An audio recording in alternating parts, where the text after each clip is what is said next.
2025 na mga karabas, di nyo pa rin ba nasusubukang mag-rides papuntang Sorsogon at mapuntahan ang mga nagagandahan tourist attraction dito? Kung hindi pa, pwede nyo panoorin ang video na to hanggang dulo dahil isi-share ko sa inyo yung naging experience namin dito. So tara, let's go! So yun, what is up mga karabas, no? Ito yung ikatlong araw natin dito sa Tabaco at ito na rin yung araw na magra-rides tayo papuntang Sorsogon. Dito pala kami tumuloy pansamantala sa Tabaco Gardenia Hotel. Marami-rami kaming nag-check-in dyan at grabe, wala akong masabi sa service nila kaya maraming salamat po. Bago tumuloy, may dinaanan muna kami para mag-iwan ng gamit at medyo late na nga nang tayo ay makapagsimula dahil sa medyo nalibang tayo nung nakaraang gabi. Late na nakatulog. Ito pala yung Tabaco City mga karabas. Kung mapapansin natin, marami-rami na rin yung tao at masasabi nating iba yung ambience kumpara sa bayan ng Birac sa isla. Ang ruta namin ngayon ay papuntang Legazpi muna. Mula Tabaco, nadaanan namin ang bayan ng Malilipot. Ganon din itong bayan ng Santo Domingo. Kung di ako nagkakamali, bahagi pa rin to ng Albay. Tuloy-tuloy naming binaybay ang maluwag na kalsada na may kasamang pag-iingat syempre. Nasa bandang unahan, etong Basud Bridge ang nakita namin na kung pagmamasdan, tila ba napakatibay ng pagkakagawa. Dito rin ay natatanaw ang Bulkang Mayon na hindi pa 100% na nagpakita. Medyo mailap yan talaga magpakita, lalo sa panahon ngayon na nakakaranas ng hanging habagat ang ibang bahagi ng Bicol. O siya, sobrang na-appreciate ko yung gantong klase ng daan na di mo makikita sa Catanduanes. Malawak na naka-aspalto, napakakalmado lang. Hanggang sa di namin napansin, dito na pala kami sa bayan ng Legazpi. At pagdating dito sa mismong bayan, may sasadyain muna tayong bilihan ng pyesa ng motor para sa isang motor natin na si Light. Hanggang ngayon kasi hindi pa siya ayos 100%. Dito tayo naghanap sa Speedtech, ngunit sa kasamaang palad, di available yung pyesa na kailangan. Kaya yan, tumuloy na kami. Si Catanduanes Motor pala ang makakasama natin o si Sir PJ sa biyaheng Sorsogon. Sa mga oras na to ay binabaybay namin ang bayan ng Legazpi. Malapit na rin pala to sa bayan ng Daraga na nasasakupan pa rin ng probinsya ng Albay. May nakasabayan din kami sa daan na naaksidente o minor na banggaan. Ito rin yung nagpaalala sa amin na mas magdoble ingat lalo dahil alam naman natin na malaking abala. Dagdag mo pa dyan yung gastos at damage sa katawan kung meron man. Kaya in-enjoy namin ang biyahe mga karabas ng may kasamang pag-iingat. At tuloy na ulit tayo. Sa mga oras na to, papalapit na tayo sa Sorsogon. Kung di ako nagkakamali, kasalukuyang binabaybay namin ang daan ng Castilla. Konting pigapan ng Silinyador, narating na namin ang Sorsogon City, ang lugar kung saan ma-appreciate mo ang napakaswabeng kalsada.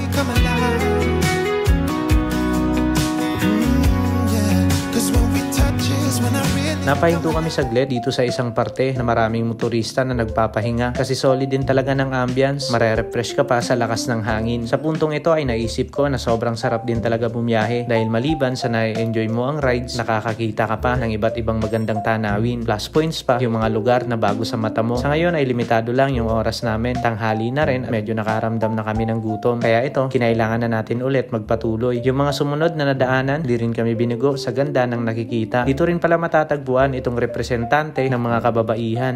Pero syempre joke lang mga karabas. Sa parteng to ay naisip ko rin na baka pwede karabas na lang yung magiging tawagan natin. Para sa mga di nakakaalam, ang karabas ay salitang Bicol na ang ibig sabihin hindi nalalayo sa salitang labas, gala. Basta alam nyo naman na siguro. At dahil mahilig tayong rumabas o magrabas, panindigan na natin to. Comment mo nga sa baba karabas kung napanood mo ang bahaging ito. At tuloy na ulit tayo. Binaybay namin ang napakaluwag na kalsada nila at ilang sandali lang narating na namin ang mismong syudad ng Sorsogon. Unang napansin ko sa kalsada nila, grabe, napakalinis na tila ba wala kang makikitang pakalat-kalat sa daan na masasabi natin na ganun kasolid at kadisiplinado ang mga Sorsoganon. Ang Sorsogon City ay third class municipality. Ito rin ang capital ng Sorsogon Province. Pero base sa konting pag-iikot namin, wala pa kaming nadaan ng stoplight. Unang tinungo namin ay etong Sorsogon State University dahil andito raw yung tropa ng kasama natin. Ngunit sa di inaasahan, wala rito. Nasa ibang campus daw. Kaya ito, kinailangan muna namin maghanap ng makakainan Pangasinan. Dito nga inadaanan namin itong sports arena ng Sorsogon. Last time na punta ko rito, 2022 ata, hindi pa to tapos. Pero ngayon all goods na, solid, napakaganda mga karabas. Sa ngayon ay dadaanan muna namin to. At dito ang diretsyo namin sa SM City Sorsogon. Okay rin dito karabas ha, walang bayad yung parking. Kailan kaya magkakaroon ng ganito sa isla mga karabas no? Nakaka-excite na tuloy. Dito na pala kami kumain ng lunch and after that, umalis na kami. Ito ang sunod na tinungo namin, ang Boulevard ng Sorsogon. Napakahaba nito mga karabas, legit. Ito yung ganda na hindi nakakasawang balik-balikan.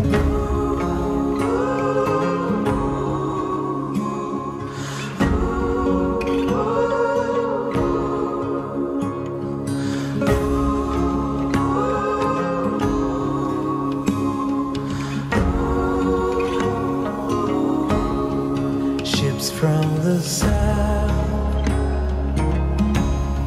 storming along the shoreline. Those who were right came here with nothing more than dreams of a brighter sun that could make their shadows run.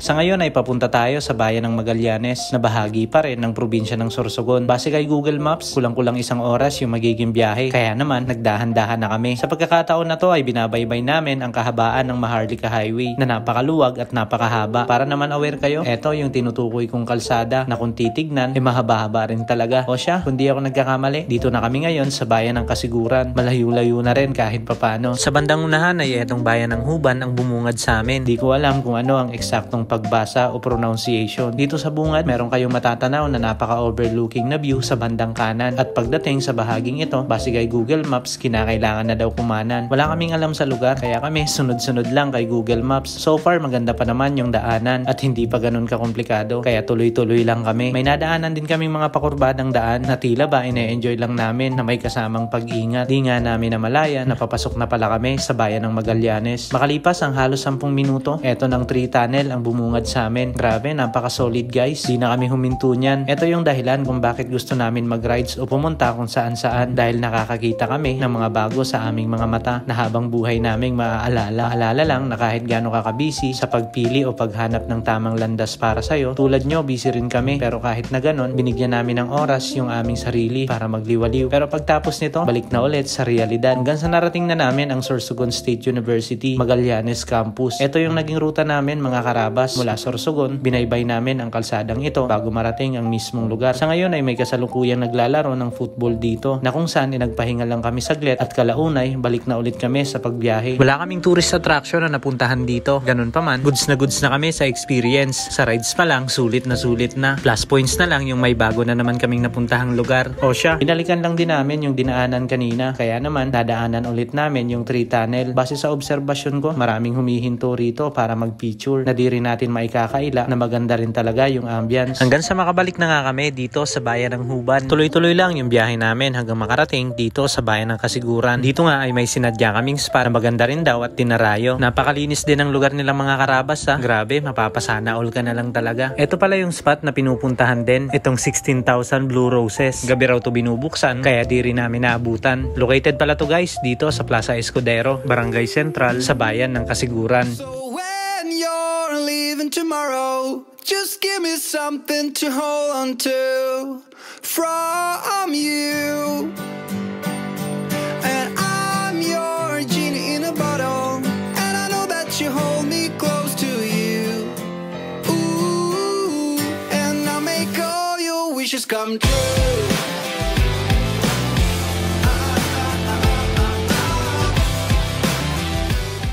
Malayo-layo pa ang uuwian namin kaya di na namin hinintay na dumilim. Pero yan, grabe, malinis at solid na rin ang ambience ng lugar. And to cut the long story, tuluyan na nga kaming nakabalik dito sa Sorsogon proper. Partikular dito sa Sorsogon Sports Arena. Sa ngayon ay mag-aalas 5 na ng hapon. Marami-rami na rin yung tao na naabutan namin dito. Madalas daw talaga maraming tao rito mga karabas. Dito nga ay napagpasyahan muna namin na magmerienda muna habang nagpapahinga. Sa ngayon ay street foods lang, goods na. Tara, kain guys. Sa mga gantong pagkakataon, okay na rin pagtiyagaan yung gantong pagkain. Wag lang talaga natin dadalasin. O siya, syempre, di rin natin pwedeng palampasin ang pagkakataon na to na kumuha ng aerial shots.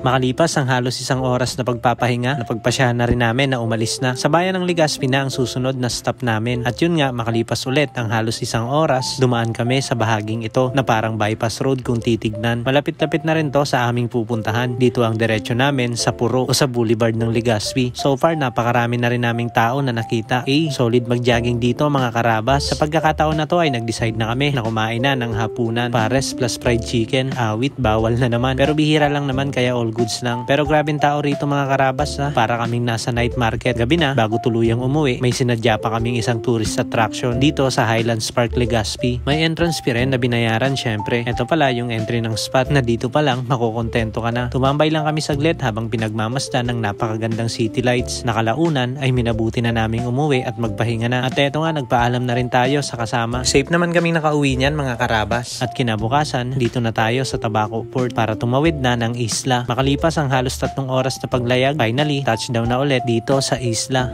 Solid ng experience mga karabas. At kung umabot ka sa bahaging ito, baka pwede pa share naman ang video. Maraming salamat na po agad. Bye!